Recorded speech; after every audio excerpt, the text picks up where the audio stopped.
Sorry.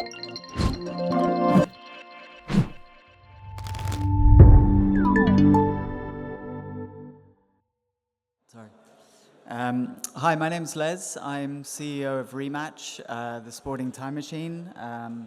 And today I'm going to talk to you mainly about our event, the Rumble in the Jungle Rematch, and how really it connected with a very broad subset of audiences and why we think that happened and really exceeded our expectations.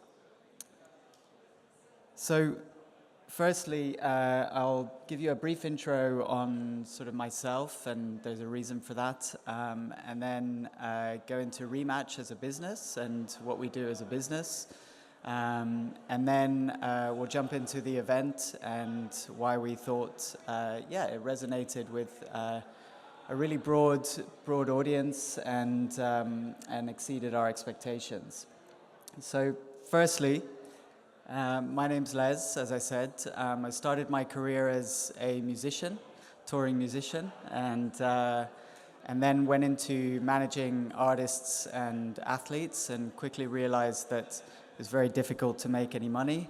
So I started working on freelance event projects and getting experience on the corporate side, on the sporting side, and eventually ended up working for an independent promoter in London called Vision 9, where I was for 11 years, and very much got into more of the festival space and FMCG brand activations, and ended up running an agency in there that did lots of brand activations for corporate brands. And then that led me to starting Rematch with my two co-founders. And the reason I wanted to sort of mention this is that I realized that there's kind of a red thread between all of this, is that everything I did involved bringing people together. So there was always an experience at the heart of what I did. And whether the output was a piece of content or a live event or a performance, it always galvanized people and brought people together. And that's quite relevant, I think, to what we're talking about today.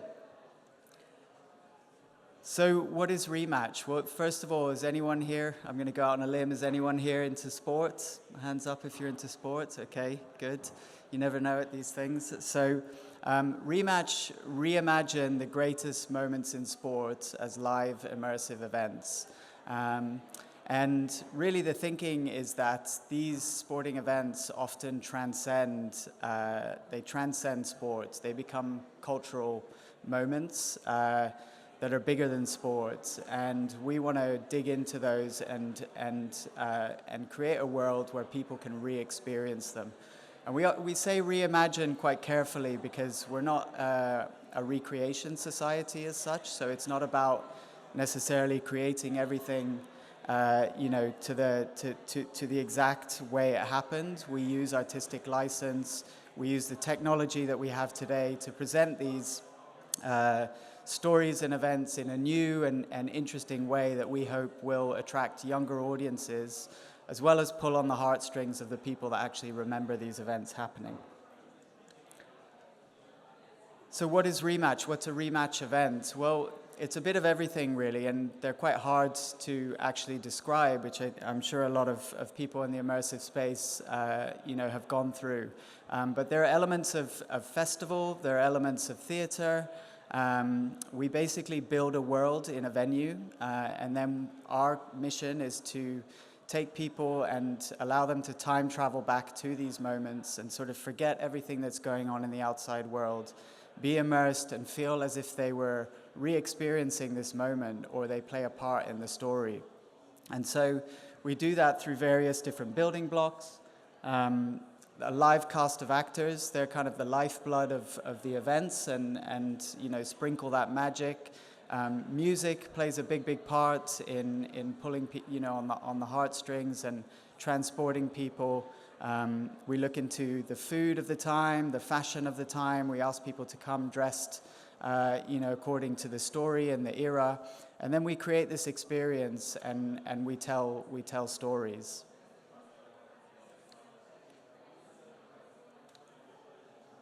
So why sport? Well, sport brings people together. tons of powerful stories that are just sitting there in archives most of the time, collecting dust. And so that's a big part of the job that's already done for us. These incredible stories are sitting there. And it's no lie, we looked at the landscape and we saw that no one was really doing this. And these stories bring people together. They are stories of overcoming adversity, of human achievement, celebration of achievements, but also on a lower level, you know, sport. A lot of people do sports to get away from day-to-day life and have that sort of me time. And also sport, as I mentioned at the start, can often transcend and become bigger than sport and become a cultural moment. And, you know, there's that iconic Nelson Mandela quote where he said, "Sport is bigger than politics. It has the ability to bring people together and solve problems and inspire."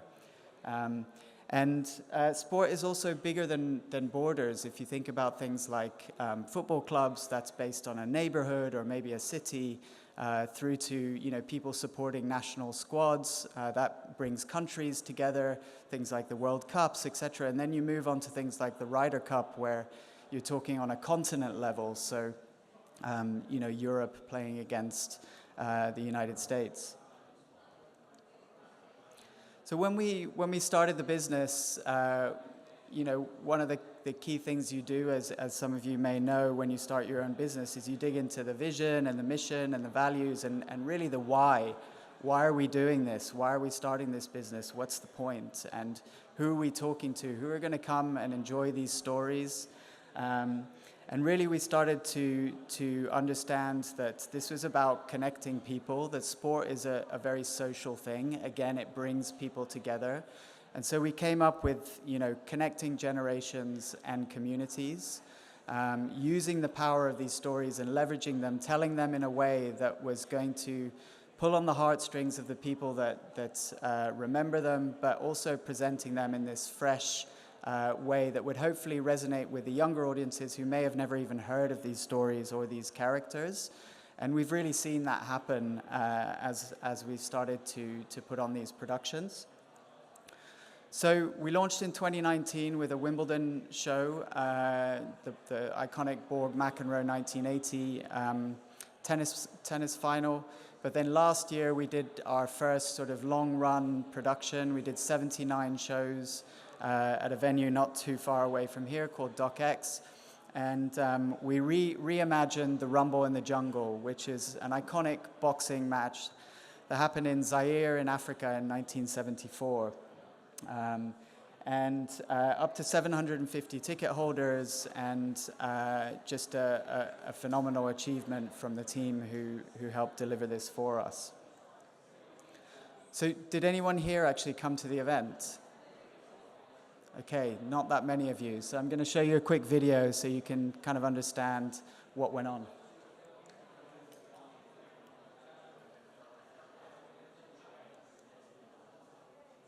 If it plays.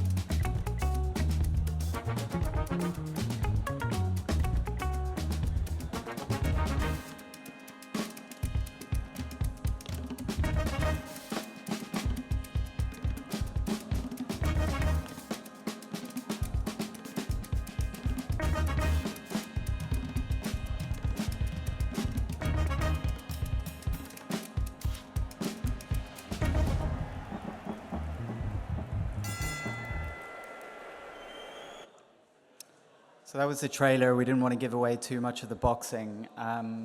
So why the Rumble in the Jungle? Well, when we first again set out to understand, well, what were our sort of top 5, 10 stories that we wanted to bring to life, Muhammad Ali always indexed very high. Obviously such a iconic character, such a complex character, achieved so many things outside of sport as well as you know, being an incredible boxer. But this particular fight was such a rich story. There were so many different elements to it. You know, it was a real moment of black excellence. The fact that it was happening in Africa, at the time it was the biggest prize purse, $5 million for any sporting event, which in itself was a feat. And the president of the country at the time, Mobutu, was, some would say, a questionable character, and it was, you know, he was trying to shine a light on the country and the fact that it was now an independent nation after being a Belgian colony. So there were a lot of political undertones as well going on. And then, you know, just the sporting story was very interesting as well. Ali was coming to the end of his career. He was a real underdog in this story. George Foreman was this young, sort of bruising heavyweight. Everyone thought he was going to absolutely destroy Ali. So there's this sort of overcoming adversity, tale of retribution. And then, along with the boxing fight, there was a big music festival that happened, Zaire 74 Music Festival, which again gave us a whole new angle to explore around the music, and some incredible artists, James Brown, B.B. King, Bill Withers, Franco Luambo, so a mix of all this incredible black talent from around the world, from the Latin world as well as North America. And for a lot of these people and musicians, especially African Americans, it was the first time they were going to Africa. So there were just so many elements of the plot and what we think eventually helped actually talk to many different audiences as we wrote the script and developed the show. And I wanted to show you these billboards, which are, you know, really powerful, and we recreated some of them in the show, and they sort of call out these political slogans and talk about brotherhood, and so this sort of political undertone. There were these rumors that Mobutu had people, political prisoners, under the ring in cells. We wanted to bring a bit of that sort of into the story and weave that in, because it was what was happening at the time. But when you start building an event like this, it all starts with your team, and you know, we had an idea, but it was all about the execution, and so I think what I can't stress enough here is give yourself enough time to hire the right people for the job. And it was very important for us, particularly with this story, that we had a black writer telling this incredibly powerful story and story of black excellence. And then we paired him with Miguel Umba, who some of you may know, a longtime secret cinema director, who had a lot of immersive experience, and together they created this wonderful world. But that was just, you know, where it started, and it was also very important that we told the story authentically through every sort of cultural touch points. So from the music through to the set design, the lighting. So diversity throughout the whole team was very important. And sometimes can be tough. There aren't, you know, sometimes people available, and so giving ourselves enough time. It took 6 months to hire, you know, a team of 100 people to deliver the event.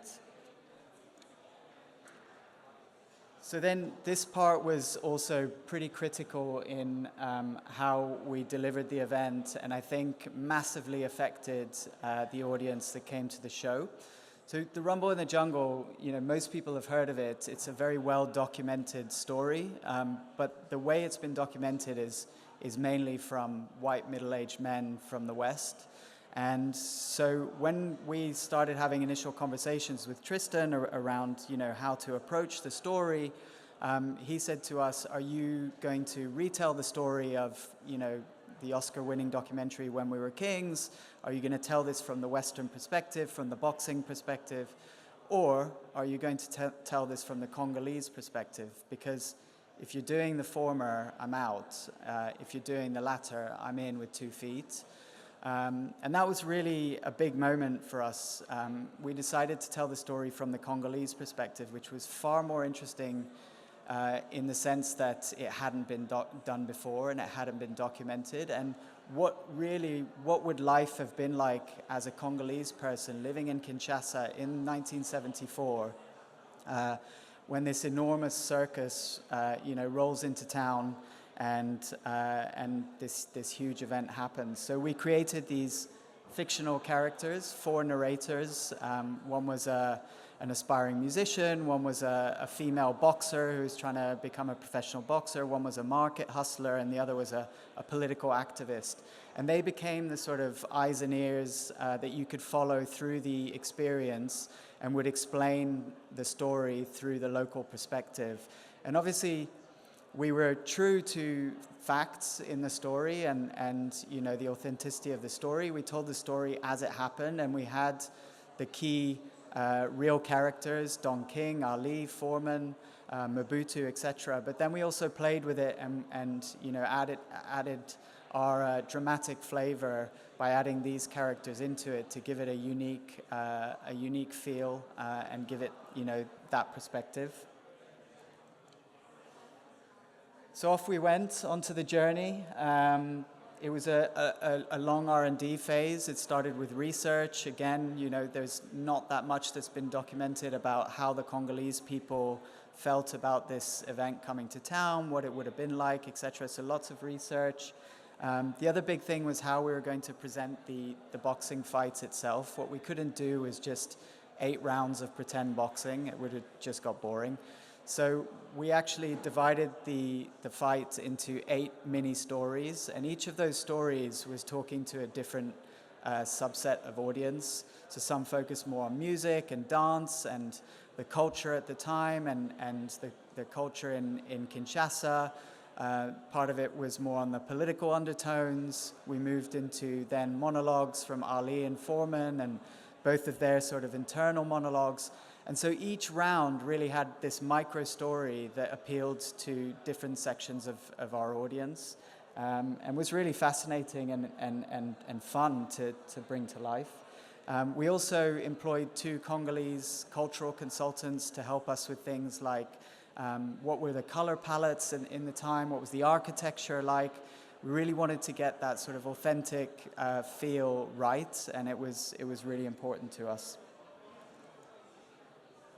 Then the music, I can't stress how important the music was as well, and really has become a key part of what we do at Rematch. Yes, we reimagine these sporting stories, but music has that sort of ability in a similar way to transcend and to take people away and transport people away. And the fact that this story had this unbelievable lineup of artists, we created a whole section of the show just around the music festival. So we had 2 moments where, for the most part of the evening, we spread people around to different areas in the venue. There was a training center, there was a locker room, and so we got people out exploring. But then we brought everyone together for these 2 communal moments in the venue, and that was around the music and around the boxing fight. And so we had a full live band that did a 20-minute segment doing the sort of hits of the festival. And actually many people came up to us, at the end of the night and said, my favorite part was the music festival. So really key part of what we do and what we will be doing moving forward is the integration of music and really thinking about that. Food and drink, often me coming from the festival world, often gets left as, it's lower down on the list of priorities. For us, this was very, very important again. Having an authentic food offering, we got so much feedback on this. And with food comes the smell. And as soon as you walked into the venue, you got this smell of this amazing Congolese cuisine. And we worked with a couple of suppliers, London Congolese restaurants that helped do the catering. And this was, again, I can't stress enough the importance of this piece. And even from our director and our writer, this was something that, we focused on from the start and we felt was a really important piece of the event. And again, we had a lot of people coming up to us throughout the night commenting on, how authentic and amazing the food was. So just wanted to call that out. then on to the sort of marketing of the event. And I wanted to show you this because there's a real sort of clear evolution here around our different visuals as we promoted the event.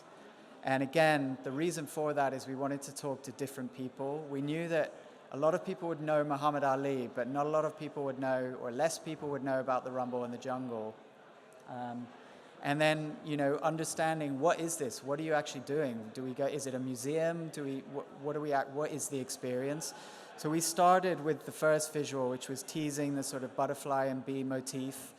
That got the Ali fans' ears pricked up, and you know something's going on around Muhammad Ali. We then moved on to the second visual, which was much more focused on the African diaspora in London and the UK, and then the time travel swirl that zooms in onto Kinshasa. So this kind of element of time travel. Then we moved on to explaining what this actually is. And so we thought, well, what would Muhammad Ali describe this event as? How would he, you know, his mind would be blown, and the way he would explain it would be amazing. And we wish we could, you know, could have had him there. So we played with that on the third visual. So it was like, okay, it's something about a live event that's going to be sort of larger than life in the way that Ali was.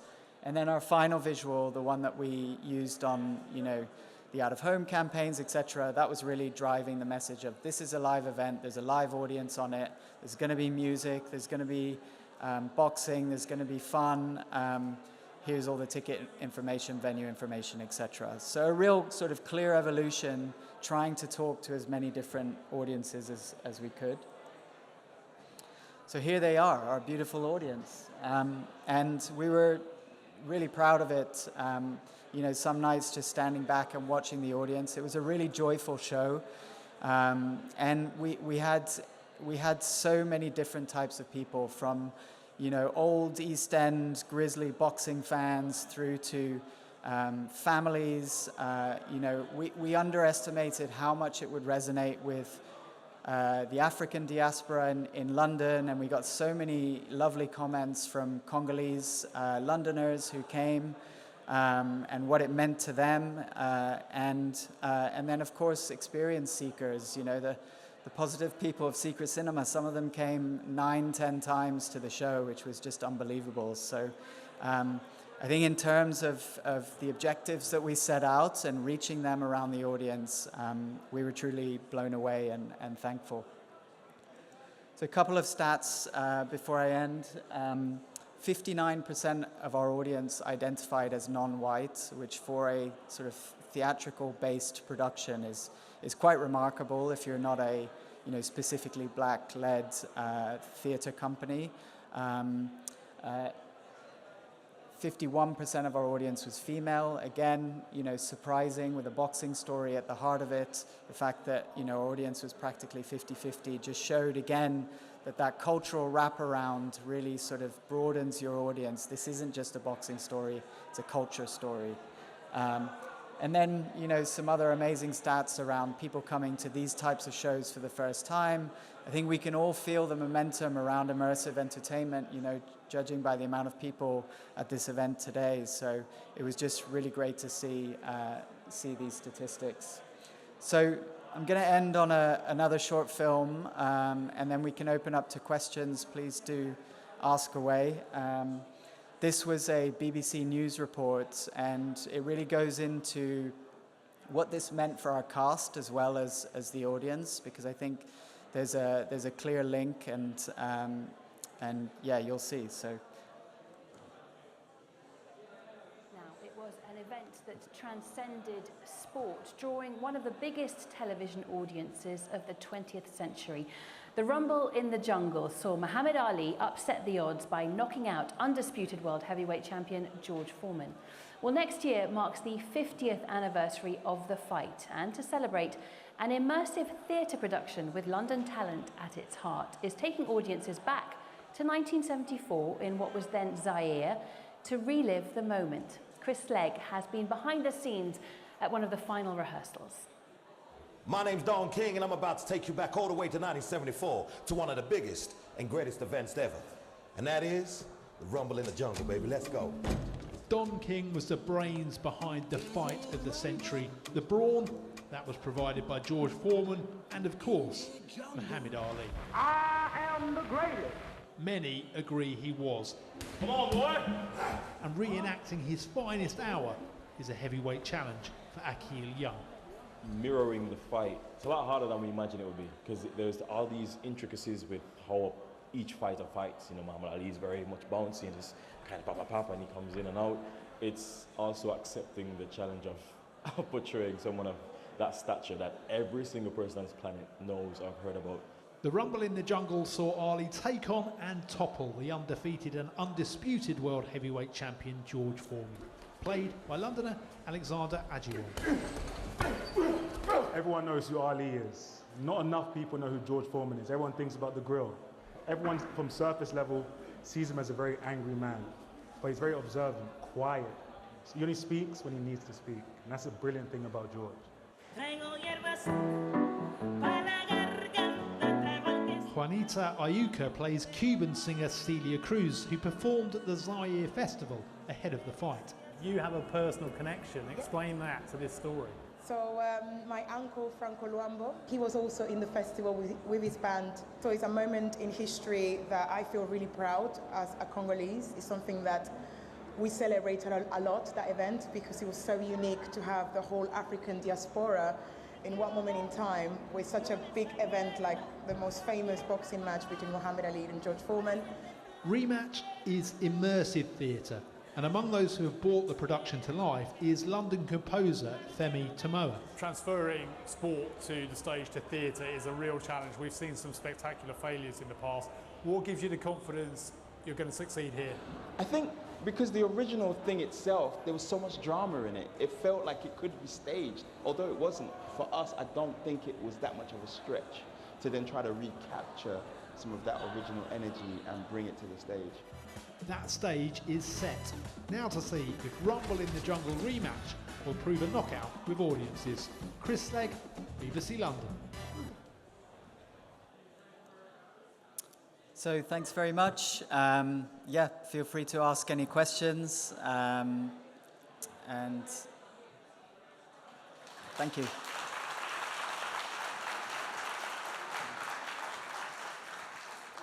Thank you, Les. That's absolutely brilliant. I'm Jan from Geneva. I couldn't see it, but I wish I had. I would have 10 questions, but I'll stick to one. How can you possibly follow up on that? What other sporting / cultural event would bring you such incredible material? It's a good question, and a question we asked ourselves as well. But I guess there are others out there. You know, there are. We did a lot of research through Google Analytics, keywords, etc. And one thing we've also been playing with. Our company name is Rematch, the Sporting Time Machine. So there's always this element of transporting people, but could we also, reimagine things that happen in a way more recent time as well?